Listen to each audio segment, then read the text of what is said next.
गल करते हैं लोगों के गुस्से की। लोगों का गुस्सा अज फुटदा नजर आया। लोगों के विच जिहड़ा गुस्सा लगातार मचिया नजर आ रहा सी। आखिरकार धर्मेंद्र प्रधान के अस्तीफे की मंग नूं लैके गुस्सा कुछ इस ढंग दे नाल फुटिया कि लोगों का धरना प्रदर्शन एक लंबे चौड़े प्रदर्शन मार्च के तब्दील होंदा नजर आया। तो तस्वीरां जो निकल के सामने आईयां वो विखावांगे तुहानूं ते उस तो बाद मंगां की कुछ रखियां गईयां ने। सब तो पहला उस दे उपर आधारित एक रिपोर्ट विखाउने तुहानूं।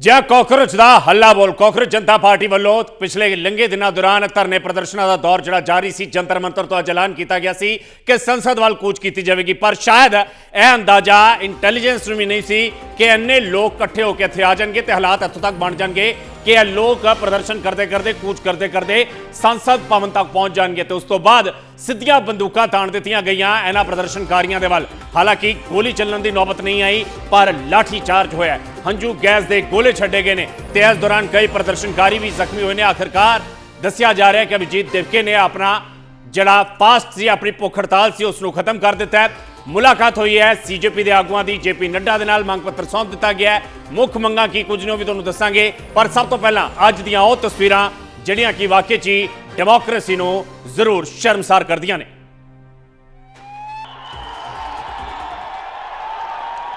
तस्वीरां ने सीजेपी प्रोटेस्ट दियां जिहां कॉकरोच का हल्ला बोल कॉकरोच जनता पार्टी सोनम वांगचुक ने धरना प्रदर्शन शुरू किया सी, जंतर मंतर से भुख हड़ताल शुरू की। 18 तरीक को पुलिस उन्होंने चक के लै गई तो उस तो बाद अभिजीत दिवके ने अपना अनशन शुरू कर दिता सी। ते अज ऐलान किया गया सी कि मॉनसून इजलास शुरू होंदियां ही देश की संसद वाल कूच किया जाएगा।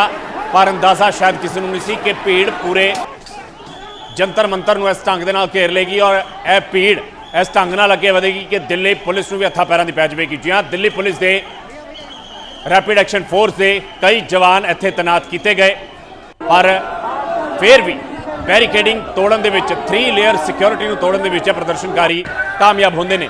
हंझू गैस के गोले अते लाठी चार्ज कारण कई लोग इत्थे फट्टड़ होए ने। दस्सिया जा रहा है कि कई विद्यार्थियों नूं भी सट्टां लगियां ने, पर जेकर दूजे पहलू की गल की जाए तो कई पुलिस मुलाजम भी जख्मी हुए हैं। जी हाँ, कई पुलिस मुलाजमान भी सट्टां वजियां ने। तो यह तस्वीरां तुसीं वेखो, यह तस्वीरां बयान करदियां ने कि इत्थे रैपिड एक्शन फोर्स तैयार बार तैयार सी, क्योंकि बंदूकां तान दित्तियां गईयां सी। जेकर संसद का गेट टप्पन की कोशिश होंदी तो इत्थे फायर भी ओपन किया जा सकता है। बेहद सेंसिटिव जगह, बेहद संवेदनशील मसला इत्थे बनता नजर आता है। जी हाँ, मांग यही की जा रही है सीजेपी वालों कि किसी ढंग तरीके के धर्मेंद्र प्रधान अस्तीफा दें। सोनम वांगचुक जिहड़े कि अस्पताल के सफदरजंग अस्पताल च उन्होंने इलाज चल रहा है, पर पुलिस की निगरानी हेठ उन्होंने रिहा किया जाए। तो इस दे नाल ही मंग निकल के सामने आई है कि जड़े जड़े विद्यार्थी खुदकुशी कर गए नीट पेपर लीक होने कारण उन्होंने मापिया को 1-1 करोड़ रुपया मुआवजा भी दिता जाए। अज 5 बार संसद का काम ठप करना पिया, 5 बार संसद ठप करनी पई, स्थगित करनी पई कार्रवाई, क्योंकि लगातार बार बार वैल दे विच जाके मुजाहरा करते नजर आते हैं विरोधी धिर।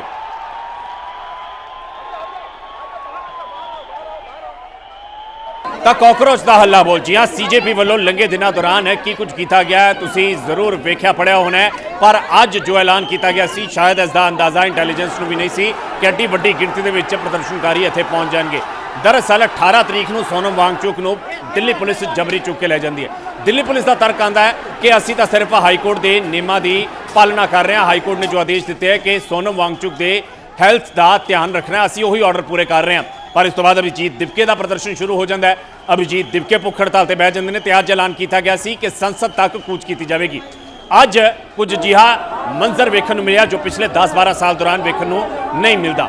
केंद्र सरकार के खिलाफ लोगों का गुस्सा कुछ इस ढंग से फुटता नजर आता है कि नीट पेपर लीक तो शुरू होया विवाद धर्मेंद्र प्रधान के अस्तीफे की मंग, तो उस तो बाद केंद्र सरकार के खिलाफ है रोष अज एक वड्डे प्रदर्शन के तब्दील होंदा नजर आता है। जी हाँ, दस्सिया जाता है कि हज़ारां लोग सवेर तो इकट्ठे होने शुरू हो गए थे। इस तो बाद बकायदा संसद के नेड़े मैट्रो स्टेशन के दरवाजे बंद कर दिए गए, लोगों के एग्जिट नूं रोकया गया, पर फिर भी लोग ਉੱਥੇ ਲੱਗੇ ਆਟੋਮੈਟਿਕ ਗੇਟਸ ਨੂੰ ਟੱਪ ਕੇ ਕਿਸੇ ਢੰਗ ਤਰੀਕੇ ਦੇ ਨਾਲ ਇਸ ਪ੍ਰਦਰਸ਼ਨ ਦੇ ਵਿੱਚ ਪਹੁੰਚਦੇ ਨਜ਼ਰ ਆਏ। ਇਸ ਤੋਂ ਬਾਅਦ ਜਿਹੜਾ ਕੂਚ ਸ਼ੁਰੂ ਹੁੰਦੀ ਹੈ, ਜਿਹੜਾ ਮਾਰਚ ਸ਼ੁਰੂ ਹੁੰਦਾ ਹੈ, ਉਹ ਸੰਸਦ ਤੱਕ ਪਹੁੰਚ ਜਾਂਦੇ ਨੇ। 3 ਲੇਅਰ ਸਿਕਿਉਰਿਟੀ ਸੀ, ਜਾਂ 3 ਲੇਅਰ ਦੀ ਸਿਕਿਉਰਿਟੀ ਨੂੰ ਟੱਪ ਕੇ ਬੈਰੀਕੇਡਿੰਗ ਤੋੜ ਕੇ ਇਹ ਪ੍ਰਦਰਸ਼ਨਕਾਰੀ ਸੰਸਦ ਦੇ ਗੇਟ ਤੱਕ, ਦਰਵਾਜ਼ੇ ਤੱਕ ਪਹੁੰਚ ਜਾਂਦੇ ਨੇ।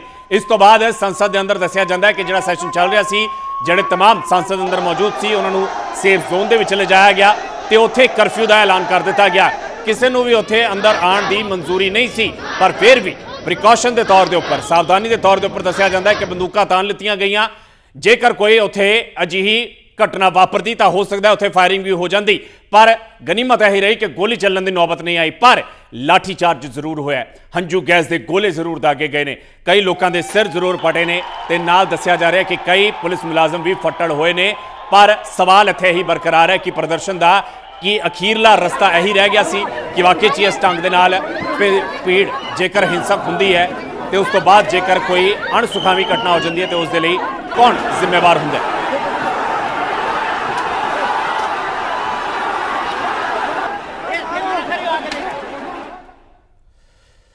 ਤਾਂ ਸੀਜੇਪੀ ਦਾ ਅੱਜ ਦਾ ਇਹ ਧਰਨਾ ਪ੍ਰਦਰਸ਼ਨ ਸ਼ਾਇਦ ਇਤਿਹਾਸ ਦੀ ਤਰੀਕ ਦੇ ਵਿੱਚ ਲਿਖਿਆ ਜਾਵੇਗਾ। ਇਸ ਦੇ ਕੀ ਕੁਝ ਸਿੱਟੇ ਨਿਕਲਦੇ ਨੇ ਕਿ ਵਾਕਈ ਜੀ ਧਰਮਿੰਦਰ ਪ੍ਰਧਾਨ ਅਸਤੀਫਾ ਦਿੰਦੇ ਨੇ, ਨਹੀਂ ਦਿੰਦੇ, ਇਸ ਨੂੰ ਲੈ ਕੇ ਕੇਂਦਰ ਸਰਕਾਰ ਕੀ ਕੁਝ ਕਲੈਰੀਫਿਕੇਸ਼ਨ ਦਿੰਦੀ ਹੈ।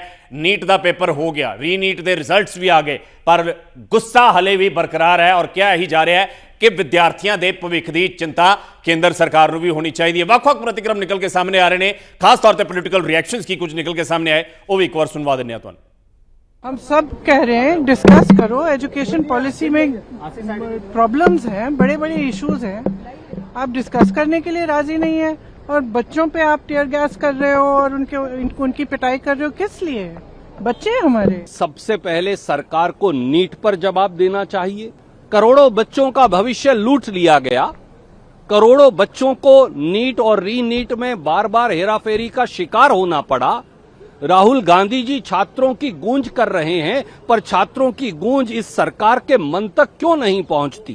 ये वो सब सवाल हैं जिनका जवाब हम मांगेंगे किसी भी और बिल पर चर्चा से पहले। कोई सरकार की जवाबदेही है अपने नागरिकों के प्रति कि नहीं, आज ये सवाल है और इस सवाल को लेकर धर्मेंद्र प्रधान की इस्तीफा की बात कर रहे हैं।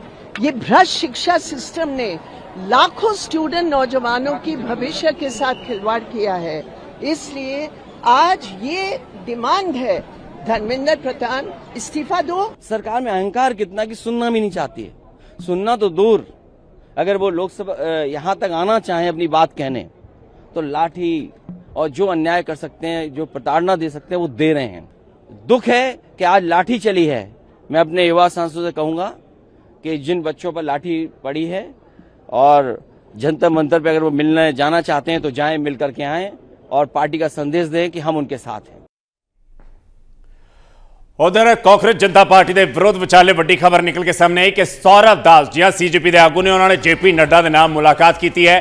केंद्रीय मंत्री को मंग पत्र सौंपिया गया, मुख तौर पर 3 मंगों का जिक्र आता है। पहली मंग है धर्मेंद्र प्रधान का अस्तीफा, दूजी मंग है सोनम वांगचुक को पुलिस हिरासत के विचों रिहा किया जाए। हालांकि कहा जाता है कि उन्होंने हस्पताल दाखिल करवाया गया, कोई पुलिस हिरासत के विच नहीं है। तो तीजी मंग है कि जड़े बच्चे मारे गए नीट परीक्षा लीक होने कारण उन्होंने मापिया 1 करोड़ का मुआवजा दिता जाए। जहां सीजेपी के विरोध विचाले वड्डी खबर निकल के सामने आती है। तस्वीरें भी तुहानूं विखाने आ। सौरभ दास सीजेपी के आगू ने जेपी नड्डा के नाल उन्होंने मुलाकात हुई है। तो तस्वीरां जो निकल के सामने आई हैं, मंग पत्र सौंपया गया जेपी नड्डा को, तो मंग अपनी दस दी गई है कि असी चाहते हैं कि जड़े विद्यार्थी अपनी जाना गवा गए पेपर लीक होने कारण उन्होंने मापिया 1 करोड़ का मुआवजा दिता जाए। नाल ही मंग की गई है कि धर्मेंद्र प्रधान एजुकेशन मिनिस्टर अपनी नैतिक जिम्मेवारी समझदे होया अपने अहुदे तो अस्तीफा दें। यह तस्वीरां बयान कर रही ने कि अज का प्रदर्शन आखिरकार एक वड्डा सिट्टा तो जरूर निकले, क्योंकि पिछले कई दिनों तो लगातार मांग यही की जा रही थी कि सरकार गलबात क्यों नहीं कर रही। आखिरकार अज के प्रदर्शन तो बाद केंद्र सरकार वालों जेपी नड्डा वालों मुलाकात की गई है। कांग्रेस जनता पार्टी के आगुआं दे नाल मंग पत्र सौंपया गया जेपी नड्डा ने।